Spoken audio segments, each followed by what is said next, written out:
Y'all motherfuckers need to define your terms. I don't know what the fuck you're talking about. Whenever you're in a situation where you're willing to have an argument with strangers on the internet about something, you need to know what the words you're using mean.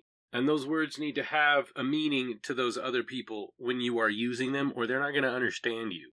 All right? Like, this is one of the most fundamental things about any kind of rhetorical theory.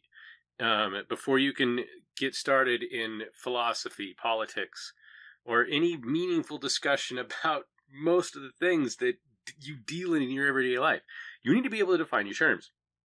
And I think you'd be shocked at how many of you are arguing about shit that you think is so important using terms you literally could not write down a definition of. So this is something you need to do.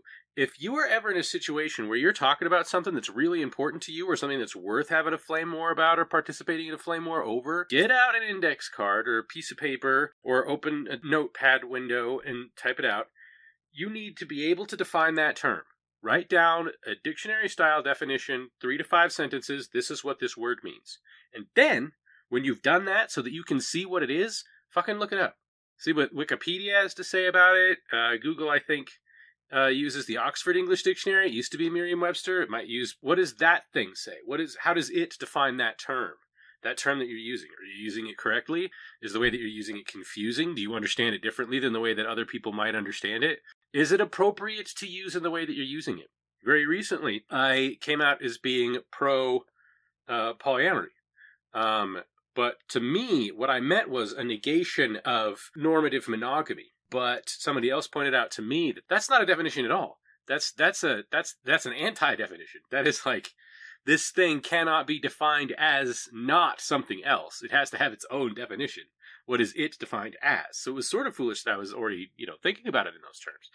And I was like, this is an excellent point. And it turns out that in the area where I live in particular, that term tends to mean a man who has several women partners who are all committed specifically and singularly to him. That I find that appalling. This definition is just polygamy without marriage. It's terrible. And I certainly am not pro that. That's trash, right? Even a professional academic might be confused about the way that people are trying to use a term colloquially. You are in that position. You should look up that term too. Define your terms. You can't have a meaningful discussion with somebody else if the words that you are trying to use have no meaning or a different meaning to the person that you're trying to have this conversation with. Thank you for your time.